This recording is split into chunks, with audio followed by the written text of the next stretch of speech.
එක පුතෙකුට තාත්තා ගැන හිතුන විදිහ ඇඳේ බෙඩ්ෂීට් එක ඇකුලුවේ නැත්තම් බයිනවලු ලොකලපම් බෙඩ්ෂීට් එක සබන් කෑල්ල එළිය දාලා අහම් බයිනවලු තොපිට තේරෙන්නේ අපි හම්බ කරපු විදිහ අපිනේ දන්නේ දුක් විඳ මේ අත්තල කරකට එනකන් සබන් කෑල්ල එළිය දාලා ආවේ මොකටද බයිනවලු ටොක්කු අයිනවලු මේ තරුණයාට හිතනවලු තාත්තා ගහද්දින් අද්දික කැඩියක් කියලා බයිනකොට හිතුවලු අද නම් තාත්තට මොකක් හරි වෙයන් කියලා මදුරු දෙල ඇකුලු නැත්තම් බයිනවලු සබත්තු දෙක හරියට තිබ්බේ නැත්තම් ටීවී එකේ රිමෝට් එක පැත්තකින් වෙන තැනක තිබුණොත් හරියට බනිනවලු.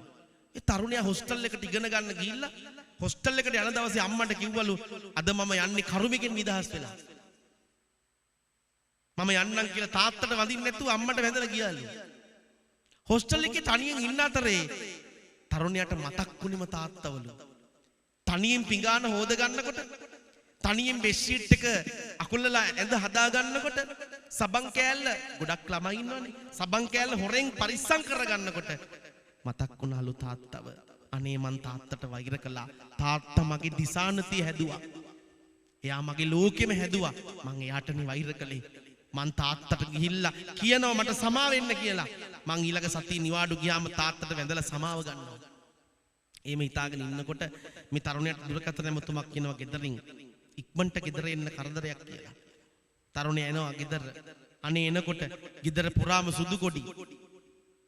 තාත්තගේ නිසල දෙහය සාලෙ මැද තැම්පත් කරලා.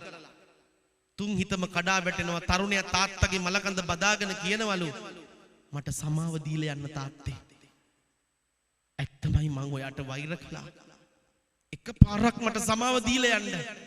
යාළුවන්ට කිව්වලු පාන්සිකුළු දීලා ඉවරුනහම මචං මම්මගේ තාත්තගේ මලකඳ එක පැත්තක් කරගහගෙන යන්නේ අද තාත්තගේ මලකඳ කර තියාගෙන කනත්ත පාරේ යනකොට මේ තරුණයාට ඇහෙනවලු පෙට්ටිය ඇතුලෙන් කතාවක් තාත්තා කතා කරනවා වගේ දුකයි බම් මට උඹව දාලා යන්න ආසයි උඹ ළඟ රැඳෙන්න සත්තයි මැනික උපාධිය අරන් එනකන් හිටියේ ඇස් දෙකෙන් දකින්න ඔක්කොටම කලින් මරුවාව මාව අරගෙන යන්න